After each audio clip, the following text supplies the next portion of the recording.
Hey guys, I got a new video for you today. In today's video, I'm going to be showing you how to make your very own metal melting foundry. Now this foundry can melt pop cans in seconds, and I found it on the internet. It was originally made by the King of Random. I'd just like to give a huge shout out to him. There will be a link to the video in the top of the description. Go check it out. Tell him that I sent you and it'll be awesome. Anyway, let's just get right into it. For this project, you're going to need a bag of play sand and a bag of plaster of Paris, as well as a blow dryer and a metal bucket, and an 18-inch PVC pipe, as well as an 18-inch steel tube and an adapter from a 1-inch slip to a 1-inch thread. Then take 21 cups of play sand and 21 cups of plaster of Paris and add 14 cups of water. Mix until there are no clumps for about 5 minutes. You can then place steel wool into the bucket so that when you pour it, it acts kind of like rebar does in concrete to hold it and make it last longer. The steel wool will probably start to flow in the wet mix, and that's normal. You can probably glue it to the side of the bucket before pouring, but I don't know if that will work. We decided to use a pitcher, but you can use anything of this general size that will leave a hole with about 2 inches of the insulating mix around it in every direction. The steel wool does start to float up, but you can just press that down and it should stay in place pretty well. You're going to need to hold the bucket in place for about 5 minutes before you can let go. Once you've held it in place for 5 minutes, it should stay on its own pretty well. After that, you can give the bucket a good wipe down because there will probably be a lot of splatter on the handle and other parts of the bucket that you don't want it. You can make the lid by using a big mouth bucket and whatever's left of the insulating mix, and then you put 2 4-inch U-bolts as handles for the lid into the mix. You're going to need to cut about a 3-inch hole in the top. You can either use one 3-inch hole saw or Forstner bit, or you can use an 1/8 inch drill bit and just go all the way around with a bunch of small holes, and that works as well. You're going to need to take the hairdryer and duct tape it, or any kind of tape you'd prefer, to the PVC pipe. The cans work better when they're crushed, and since my family wanted to help out, I told them they could crush it in the vise.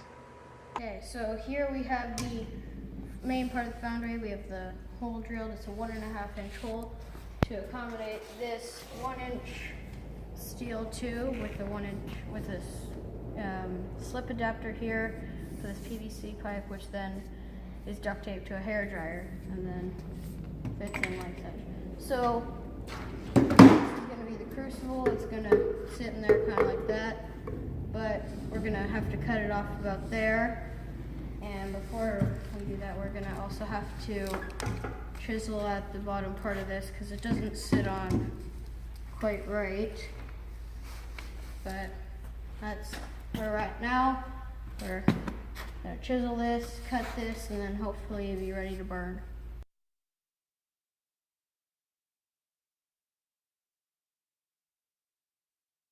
We originally tried lighting the charcoal with the crucible and with the barbecue lighter, but that didn't work so well, so we switched to matches and took the crucible out. Once we got it lit, the lump charcoal liked to spew a bunch of sparks out at us, but it's not that bad. Once it gets hot enough, which takes about 10 minutes, it gets red hot and can melt pop cans in seconds.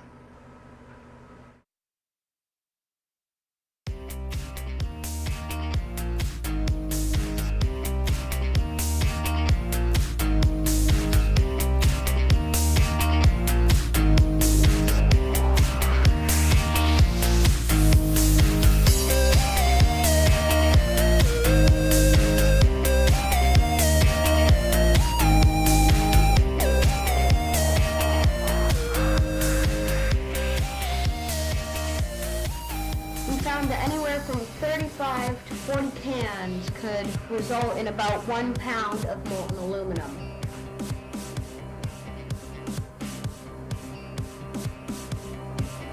decided to use channel locks and some metal tongs to pour the molten aluminum into the muffin tin so that we could have mini metal muffins, which is pretty cool.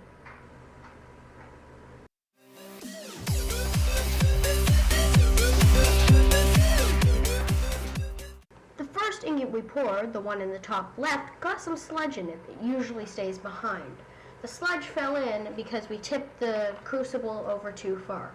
The second and third were done at the same time. The first one, the second, was full, but the second one we couldn't fill up the muffin all the way up. And the last one we couldn't fill all the way because we didn't have enough cans left. The point of making these metal muffins is so that later on we can melt them down easily and have pure aluminum to cast whatever we want. And I'd also like to give a huge thanks to my brothers, parents, grandparents, and everyone else, including my cousins, who helped